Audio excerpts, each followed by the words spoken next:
यहाँ आपको बताएं, हथनी मधुबाला को कराची चिड़ियाघर से सफारी पार्क मुंतकिल करने की तैयारियां आखिरी मराहिल में दाखिल हो चुकी हैं। मजीद जानते हैं डॉन न्यूज की नुमाइंदा अनम मशकूर से। जी अनम, बताइएगा क्या तैयारियां की गई हैं?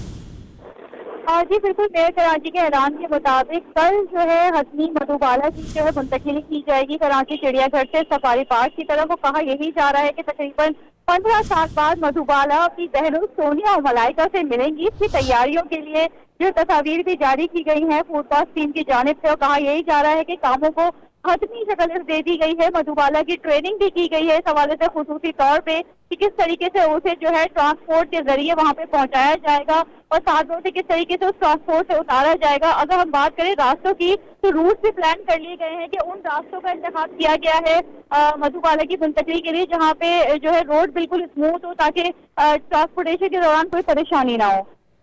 अपडेट करें थी अनम मशकूर, आपका बहुत शुक्रिया।